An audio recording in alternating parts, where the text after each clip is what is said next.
అలంకరించిన వాళ్ళందరికీ కూడా వాళ్ళ అభివాదం చేస్తూ మనకు అక్కడ కనిపిస్తున్న దృశ్యాలు అయితే చూడొచ్చు. ఒకవైపు ఖాళీలు అన్ని భర్తీ చేసుకుంటూ కొత్త ఉద్యోగాలు ఇస్తూ ఇప్పటికే 56,000 ఉద్యోగాలు ఇవ్వడమే కాకుండా రైతులకు రుణమాఫీ చేసుకుంటూ ముందుకు పోతున్న సందర్భంలో ఈరోజు పెద్దపల్లిలో ఇంత పెద్ద ఎత్తున యువ వికాసం సభకు ఇచ్చేసిన మీ అందరు కూడా మళ్ళా హామీ ఇస్తున్నాం.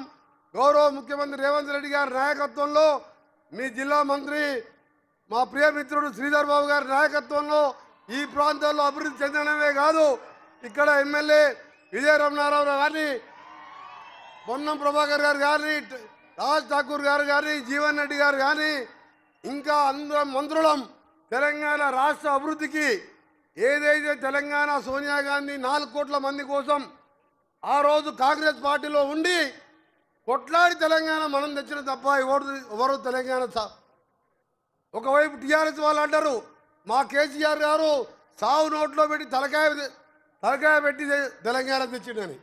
మొన్న దొంగ దీక్ష చేసి దీక్షా దివసాన్ని జరుపుకున్నారు. ఇది తెలంగాణ ఇచ్చిన పార్టీ కాంగ్రెస్ పార్టీ. మీ అందరికి కూడా ఒకటే విజ్ఞప్తి చేస్తున్నాం, ఈ రాష్ట్రాన్ని ఈ 4 ఏళ్ళే కాదు వచ్చే 5 ఏళ్ళు కూడా మనమే అధికారంలో ఉంటాం. మీ అందరి ఆశీర్వాదంతో తప్పకుండా మనం చెప్పిన మాటలని నిజం చేస్తూ రైతులకు, యువకులకు, నిరుద్యోగులకు, ఉద్యోగులకు, మైనార్టీలకు అండగా ఉండడమే కాదు ఇవాళ పీసీ కులగణన చేపట్టి దేశంలోనే రోల్ మోడల్గా ఉండబోతున్నాం మనం. అందుకనే సోదరులారా మీ అందరు కూడా ఈరోజు ఒకవైపు ఆర్థికంగా ఇబ్బంది ఉన్నా మా ఆర్ఎండ్బి శాఖకెళ్ళి పాత కరీంనగర్ జిల్లాకు 710 కోట్ల రూపాయలు శాంక్షన్ చేయడం జరిగింది. అందులో పెద్దపల్లి బైపాస్ రోడ్ కానివ్వండి, మంత్రిలో హై లెవెల్ బ్రిడ్జ్ కానివ్వండి, మంత్రి ఔటర్ రింగ్ రోడ్ కానివ్వండి, రామగుండంలో 60 కోట్లతో బీటీ రోడ్ల నిర్మాణం కానివ్వండి, ఇంకా ఎన్నో కార్యక్రమాలు. 1 సంవత్సరం కూడా కాలే, మధ్యలో 3 నెలలు ఎలక్షన్ పీరియడ్ పోయింది.